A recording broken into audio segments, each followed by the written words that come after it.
Well, howdy friends, Brian Flechsig here from Mad River Outfitters and the Midwest Fly Fishing Schools, and welcome to another one of our fly tying tutorials.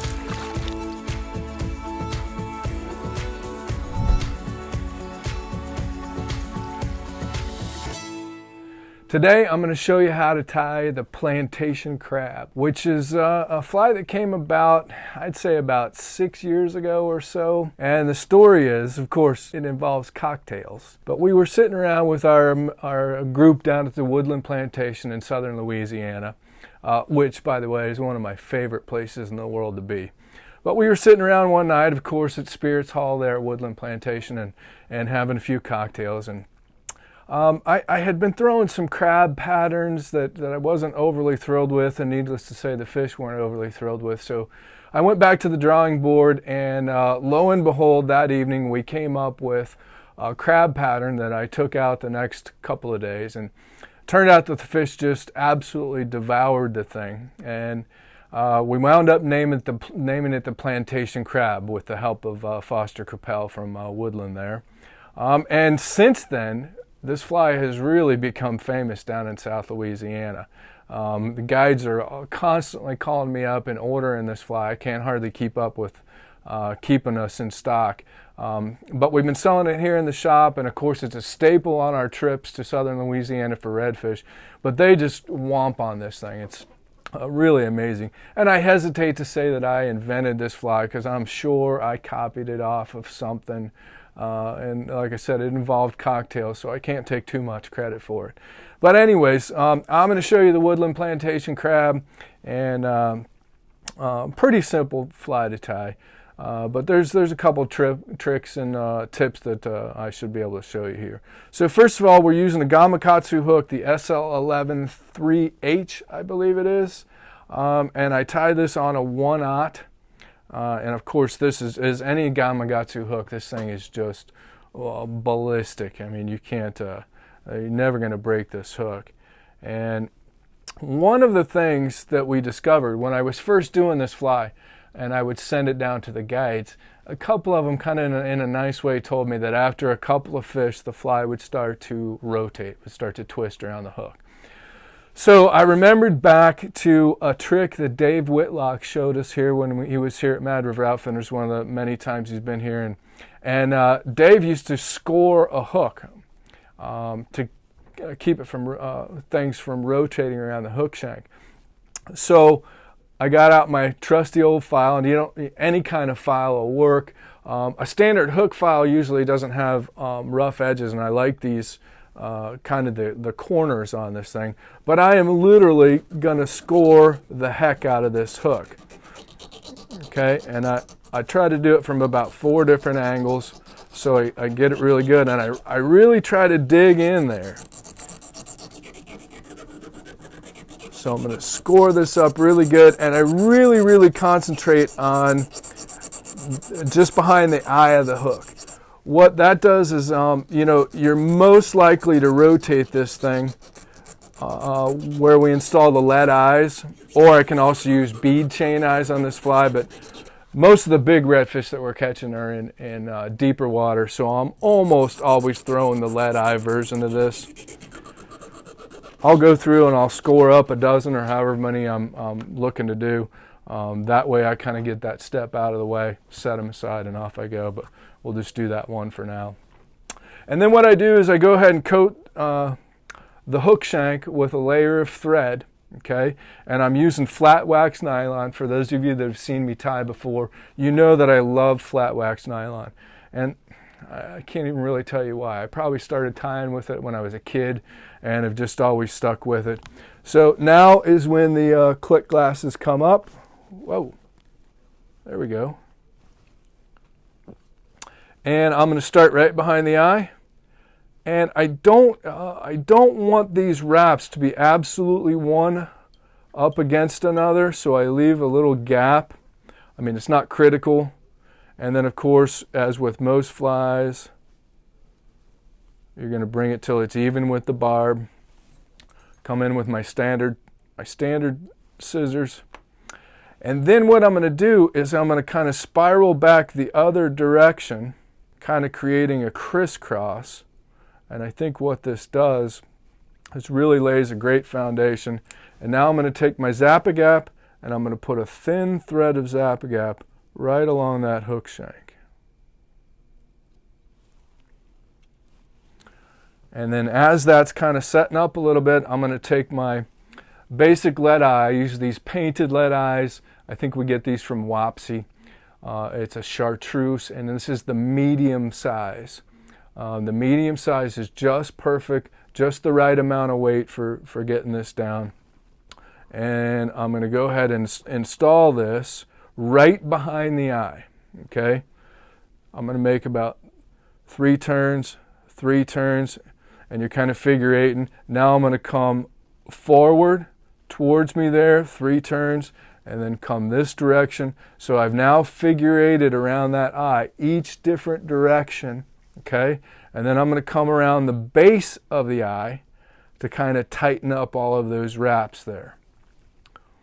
No set number of wraps, you know, just kind of 2 or 3 wraps in each direction, so you get that good and figure eighted in there. And then I come around the base of the eye, okay, which is on top of the hook shank.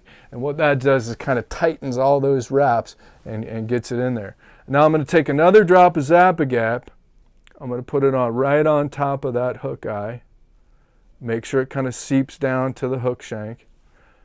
And now I'm going to put even more wraps. 1, 2, 3, 1, 2, 3, 1, 2, 3 this direction, 1, 2, 3 this direction. I hit all the directions, and again around the base. One of the reasons why I like using the flat wax nylon is it's pretty strong, and it's sufficient for big game flies like this, but it doesn't add a lot of bulk at all. So I can add a lot of wraps. And whereas if I was using like big game thread from Uni or some of the others, if I put that many wraps around there, it's going to create way too much bulk, and I wouldn't be able to get that number of wraps in that amount of space. And now I'm going to go ahead and take my thread back and through, and you'll kind of see the Zap-A-Gap kind of bulging up in between the wraps. And now I've got a pretty solid base, and what I've done is I've basically glued the thread to that scored hook shank, and that alone is going to prevent this from rotating. When I'm done with these flies now, with those preliminary steps, you're really hard pressed to go in and twist that thing at all, okay? And it really makes a big difference in the durability of these flies. So now we're going to start on the tail, and the tail has about, let me think, 1, 2, 3, 4 different components. I'm going to use, let's see, this is fin raccoon. You can also use Arctic fox, but I really like the fin raccoon. And there is none better, if you can afford it, the fin raccoon from Pro Sport Fisher, or the Pro Tube folks. Their Arctic fox and their fin raccoon is by far the best you can buy. These patches are just absolutely beautiful. But Wapsi Hairline Dubbin also sells fin raccoon zonker strips. You can use those. The Arctic fox works well, but the fin raccoon tends to have a little bit more sheen to it, a little bit more guard hairs, which I like, which creates this really neat impression on this tail. I'm also using barred and speckled crazy legs, and I use the orange color. That's from Hairline Dubbin. I'm going to add a little bit of Flashabou into the tail, and then we're going to top that off with some light olive Marabou. It's not your dark sculpin olive, but the light olive Marabou is going to be the topper to this, which is, you know, it adds a really neat effect into this tail. So back come the clicks, and I'm going to grab the scientific amount of a big old bunch of Arctic fox there. And I probably want it to be somewhere around twice the length of the hook shank. And you can kind of see that I'm counting these guard hairs. And these guard hairs are really pretty sexy. They add a lot to the back end of this fly. They add a lot to the movement of the back end of this fly. And then what I do is I get that measurement, and I'm going to take my synthetic scissors from Dr. Slick. I use these scissors for virtually everything that I do. I'll pull out some of the under fur there, and I've cut it such that when I hold this bunch now, this inside my hand there should be the proper length of the tail, and now I'm going to utilize this little bunch that's out front. That should pretty much be the distance from the barb to the point, and that's what I'm going to use as the tie-in point for my tail. So I'm going to wrap this forward, of course using your pinch method, and I'm going to wrap it right up to about where the point of the hook is, so my thread should be even with the point of the hook. So I've just wrapped that forward, and now I can wrap my thread back over top of it, and there, that part of the tail is on. You can kind of finagle it a little bit to get it to behave just right. And again, you want to be fairly generous with this. This really needs to be a bulky, kind of puffy tail on this thing. Okay? Now, with normal tails, I would usually leave the thread right there and then tie in my next bunch. But we're going to do a kind of a cool little trick with our next step, which is the barred and speckled, the crazy legs. I'm going to take this bunch and I'm going to cut 3 of the legs off, and I cut them right there where they're attached at that end, and then I'm going to cut them right here where they're attached at this end. And I take all 3 legs at once, and what I'm going to do is come under the underside of the hook shank and then fold them up under the hook shank as such.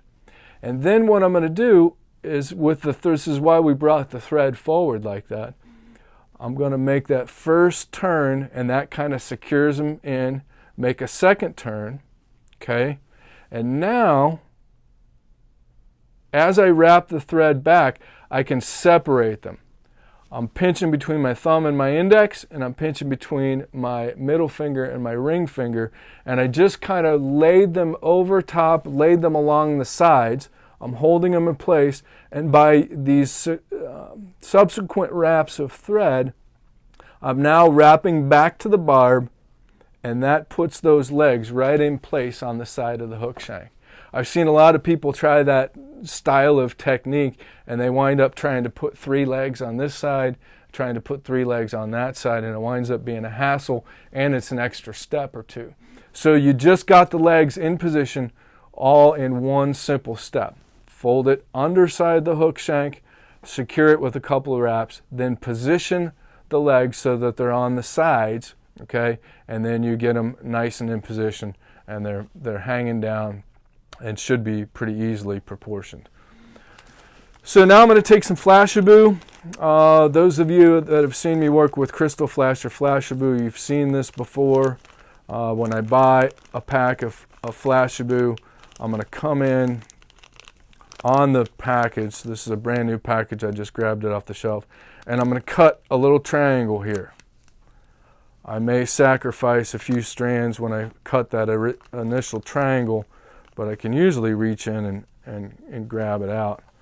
So what happens is, instead of pulling this out of the package, and for those of you that have messed with this, when you pull Flashabou out of a package, trying to get it back in the package, first of all, is a nightmare. And then if you leave it laying around, it's going to get all tangled up. So this cutting a little triangle there in this package of Flashabou allows me to simply, I can reach in with my scissor points, and I can grab just the right amount, pull it out, voila, easy, and I never have to pull this out of the package, okay? So I usually like to do somewhere around 4 to 6. To be honest with you, I typically don't count. I'm probably somewhere around 4 to 6 strands. And I cut that. And now we're going to do a similar technique on putting the Flashabou in.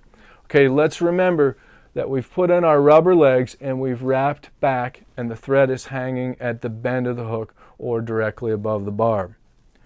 What I'm going to do is I'm going to lay one bunch on the side running parallel with those rubber legs, basically. Okay, and I want this to be long enough. I actually want this to extend a little bit further.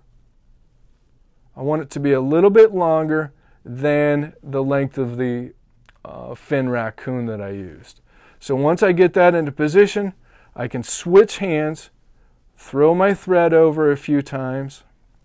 1, get these out of the way, 2, 3, 4. Now I've just wrapped up to the point, and now I'm going to take the rest of this bunch, which is here, I'm going to fold it over to the other side, and now, similar technique to what I did before, I position it. Notice I'm kind of pulling it into position so it runs parallel with the hook shank here, and now I can make a cut so that those strands are even. And just, again, I took what a lot of people might make into 2 steps, where you're laying a bunch on this side, laying a bunch on this side. Not a lot of fun. I just put that whole piece in and laid it all back. Okay, so now I've got that kind of saltwater or antenna crabby looking stuff on each side of that kind of blends into the tail.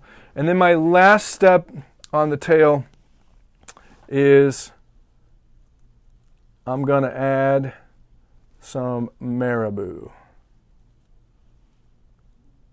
And I just take a plume of Marabou here.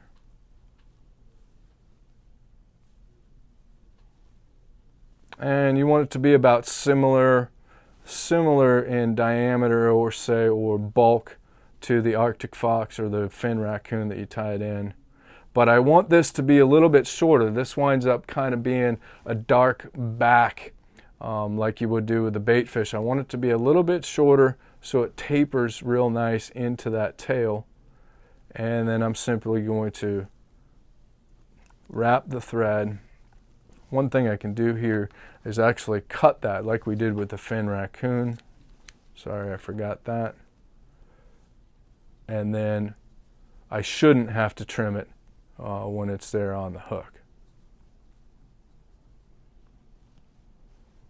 And I tie that right on top.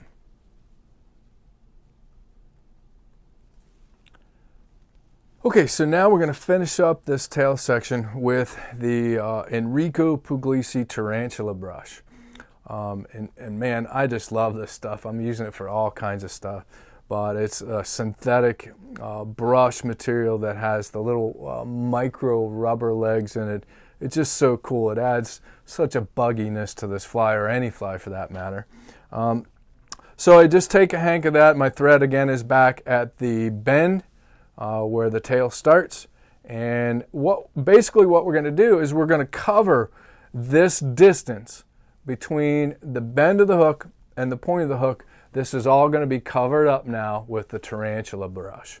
Okay, so I tie it in by the core, and then I'm going to wrap my thread forward, and you're going to notice that you got a little hump there where you've tied in the fin raccoon, the rubber legs, the Flechsig and the Marabou. And I'm going to go ahead and take that thread one wrap in front of that little hump. Okay, so I'm going to fill up that space, and then the final wrap that I make with this tarantula brush will kind of fall off the hump, so to speak, and that's where I can finish this off. Okay, so real easy. And what I do when I'm wrapping this stuff, you're going to wrap it just like hackle, but we're going to go one turn in front of the other. But really important, for each wrap, as soon as I go around the hook shank with this, I take my index finger and my middle finger, and I stroke all the fibers and those sexy little rubber legs. I stroke them all backwards so that each successive wrap that I make doesn't then lay those down or trap them. Okay, I'm still going to come in with my scissor points after I get this finished, and then also as I'm going, I'll kind of fluff it out. Just make sure that those rubber legs aren't getting trapped in there. Now, stroke it out of the way and give yourself a nice clean shot at making the next wrap. So I stroke them out of the way, I make my wrap, and then I come in and kind of fluff it out. I usually wind up with, this is going to vary.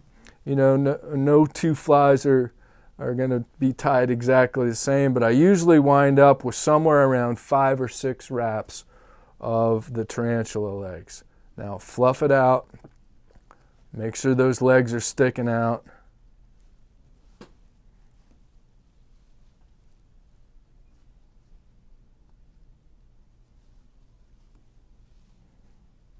Okay, and there's my last wrap, which just kind of fell off the hump there.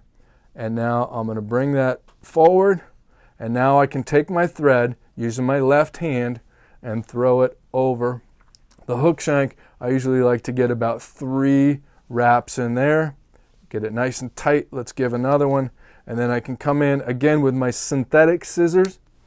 These things will cut virtually anything. I don't mind cutting that wire core of the Enrico's brush, tarantula brush here. I don't want to cut that wire core with my good scissors, my fine point scissors. Okay, so that is basically the tail section. I'm going to put another couple security wraps, and I'm just looking at my kind of spacing on this, and I wanted the thread a little bit further back, and that's nice and fluffy. If you see some rubber legs that are kind of trapped in there, you might want to rotate your vise, kind of look around, and I can use my scissor points to just kind of dig in there and fluff that out. But man, that's looking good. When you see this thing close up, you're going to see those little rubber legs. Man, they're just awesome. And when you see it in the water, they're just going like, these rubber legs are speaking to redfish. They're saying, come, come, come. It's really cool. Okay, really the last material that we're going to use on this fly is the EP, Enrico Puglisi. I use the 3D fibers. The standard EP fibers, but in the 3D, they've got some variation in the color, not just straight up olive or tan. And the ones that I use are the 3D, the eel green is the color that I do, and then the alternating color is called sand. Okay, and this stuff was always for me a pain in the butt to work with. And if I stashed it in my tie-in bag in between or left it on my fly tie-in bench, either the cat would come and get it and it's all over the place. Or if you pull it out of your bag, or again, trying to get it back in this bag, you don't want to mess with this. So this is not brain surgery, but I came up with a good old rubber band, a nice stout rubber band. And what you're going to do is I just pull this out of the package, pull the staple, and then I pull the entire bunch out of the package. And try not to do what I just did, which is get the fibers all out of line, not a big deal. And then what I'm going to do is I'm going to take the end of the bunch, and I'm going to take this rubber band and just start to put wraps around there. I don't know, about 5 or 6 wraps usually does it for me. And so now I've got this hank, we'll get that out of the way. I've got this hank of the EP fiber, and it's not coming apart. I can reach in and grab just the amount that I want, and it's not all falling apart on you. I've had tons of people complain that you wind up wasting so much because it comes out in strands. So we'll do that with the other one here. I just happen to grab fresh packs off the shelves here today.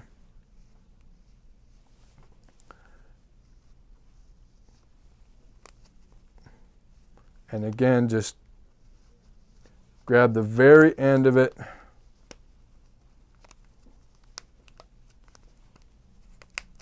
And there I've got my nice little hank of EP fiber. Much easier to work with. And when I put it in, especially when I'm traveling and I put it in my fly tie-in kit bag, my travel bag, it doesn't wind up all coming apart, and you can never get that stuff married back together. So there you go. That's kind of a cool little trick, I think. And then I'm going to take some strands. I'm going to grab a bunch, and I'm going to say about 1/2 to 3/4 the diameter of a pencil, somewhere like that. If you kind of leave it loose, it might be about the diameter of a pencil. And I'm going to just go ahead and cut that bunch right off close to the rubber band, okay? And that's going to help you conserve. And then I'm going to take and cut a piece of this, I'd say approximately 2 inches, okay? And this is going to be the first bunch that I tie in. And many of you, you've seen this technique before. This is tarpon toad. A tarpon toad uses this same kind of technique. The old, what's the original one? I can't think of it, but the crab pattern, the original permit crab pattern, Del Brown's permit crab, whatever. But you're going to take this bunch, and now we're going to lay it right across the top of the hook shank, okay? And then I'm going to take one kind of a loose wrap, holding it in place, do another wrap, boom, and if I need to kind of reposition it, and then I'm going to go ahead and tighten that down real tight. I'm going to sweep it back out of the way and go ahead and take a few turns right in front, and I've just laid that going crossways, but right on top of the hook shank. And now what we're going to do is just alternate that process. We're going to go the eel green, the sand, eel green, sand, and we try to wind up with eel green. I start with the green and I try to end with the green, just to give you that contrast between the tarantula brush and then also here the contrast with the eye. And you can really, you'd be amazed at how much of this you can squeeze in. Notice that I left this laying right here on the base of my vise. You don't want it laying around to where it's going to get messed up and you wind up messing up the fibers and they get all tangled. So I'll take an equal bunch of the tan. You want to try to keep these as equal as possible. Take an equal bunch of the tan, cut it close to the rubber band, cut my approximately 2-inch piece, doesn't have to be perfect, and I'm going to repeat that process. I'm going to lay it right in front of the olive, and then I'm going to go 1 turn, 2 turn. Now, when I'm doing this at this stage, you're trying to get your thread right in between the olive and the tan, okay? It doesn't have to be absolutely perfect, but you just get a cleaner finish. You get a cleaner top and a cleaner underside when you go to glue this thing. So I'm trying to just get that thread to go right in between the tan and the olive there. And once you're happy with the position, go ahead and tighten down, sweep it out of the way, and a couple of turns right in front should kind of lock it into place. Now, I'm not overly worried. I'm not taking a bunch of wraps of thread there because don't worry, Mr. Zap-A-Gap is going to make a visit and then their UV is going to come and visit this fly, which locks everything in place and is going to help and make sure it doesn't rotate. So let's go ahead and put the afterburners on here. We're going to add another piece of olive, about a 2-inch piece. Get that thread right in there close. Try to get in between, although I didn't just do it perfectly, but again, no big deal. Move it into position, kind of pull it tight, and then give my final tight down. Move it back and out of the way, and a couple of wraps to kind of secure it. You want to make sure that you get that nice separation, so you get some banding, which gives it this really variegated, mottled look. I put my next piece of tan in there.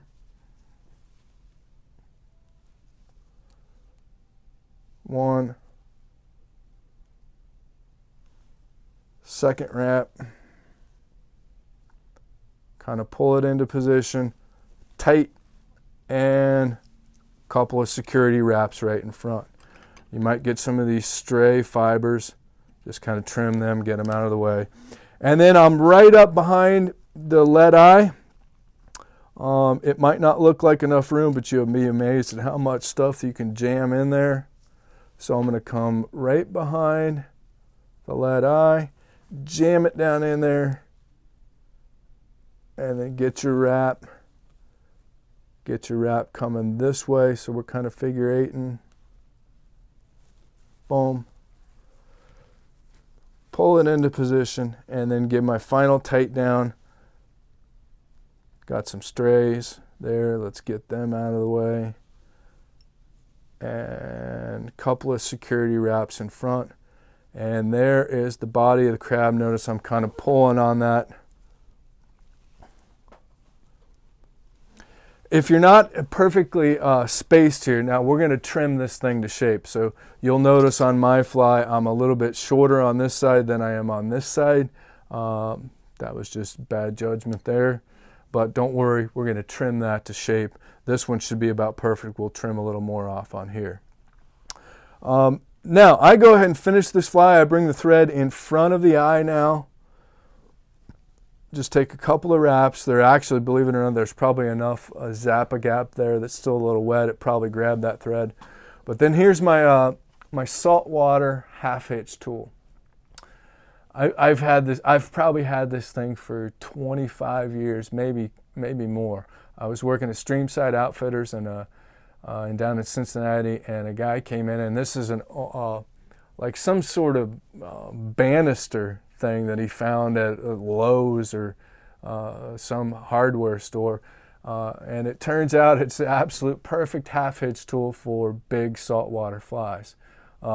Obviously not something you're going to typically find in a fly shop. They do make some big half hitch tools, but this thing is just really neat. It fits in my hand great. 1, 2, I go around that tool twice, slide it over the eye of the hook. Again, you've seen me do this before. There's another tutorial on finishing a fly using a half hitch, but it's real easy. I go around the tool once, I go around the tool twice, I slide this right over the eye of the hook, which makes this super cool. It fits just perfect. And then I slide it down, get it nice and tight, and then I'm going to trim my thread. And we're done with the thread. And now the rest of this fly is just finishing, gluing the heck out of it so it all stays in place and it makes it much more durable. And then we're going to, last step is going to be to trim it. Okay, so as stated before, I take my Zappa gap, and I'm going to come right down the middle, right down the spine of this fly, and I'm going to hit those thread wraps, okay, making sure that I don't get too much of the strays in the way. So I come right down the spine of this fly, and then I bleed it up onto the lead eye. And I'm going to kind of pull on those fibers to separate them out. And give that just a minute or two to dry. At this stage of the game, while the Zappa gap is drying, you can go ahead and make your trim. Now, I want this fly to be a pretty big profile. These, especially the big redfish down in Louisiana, they're looking for big meals, okay? So I want this to be a pretty hefty crab, bigger than average. The other thing, too, is the way I tied this fly, you'll notice that I've got the black back to this is on the top, whereas you would think that lead eye is going to cause the fly to ride hook up, and it typically doesn't. If I leave the body wide enough, it kind of acts as a fan, and it prevents this fly from flipping over. I prefer to have a redfish fly with the hook down, because I'm usually not getting near the bottom with this fly. They come up and grab it before it ever gets near the bottom. So I'm going to now take my curved scissors. These are the Dr. Slick, I think the most aggressive curve that they make. And I'm simply going to come in. Actually, let's do this. I'll just take it out of the vise for the time being. I'm going to grab onto the hook and I just make a nice rounded cut to this. Okay, and now flip it over. Just get everything nice and neat and arranged properly, and you should be able to kind of eyeball it so that you get a similar length, which I didn't do a good job of.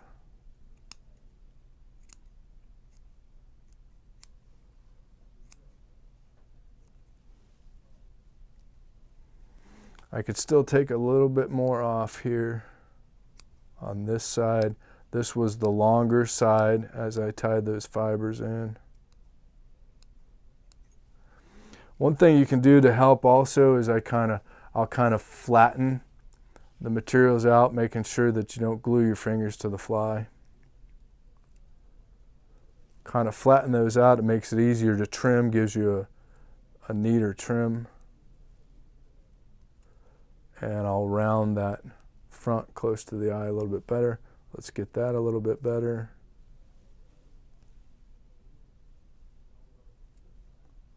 Round that a little bit more.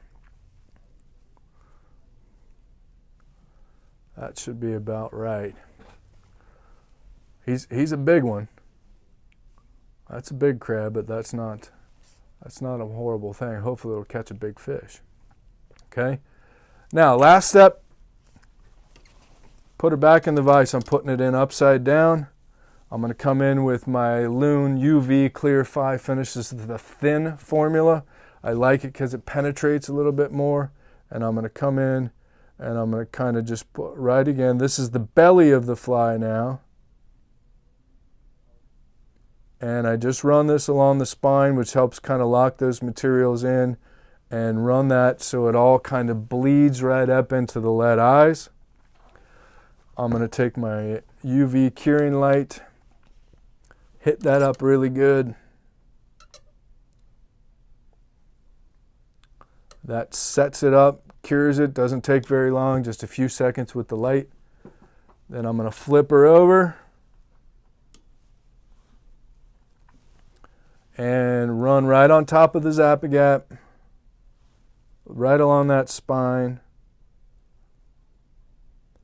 You can be kind of generous with this. It seeps down in there, and run it right up over top of the lead eye. I go ahead and kind of seal the whole thing. That just locks everything in there, locks it to the lead eye, just gives it a lot more durability, less chance that these fibers are going to pull out or come out of place, or the fact that this thing is going to rotate. And then I'll hit it up with my UV curing light. Just a couple seconds. And that should be it. It's pretty well set up already. And so there you have the plantation crab.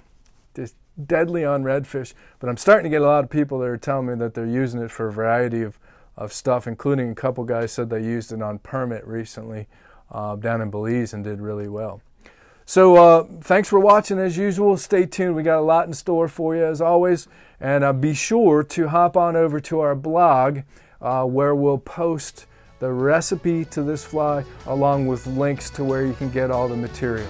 Okay, so thanks for checking us out. Have a good one.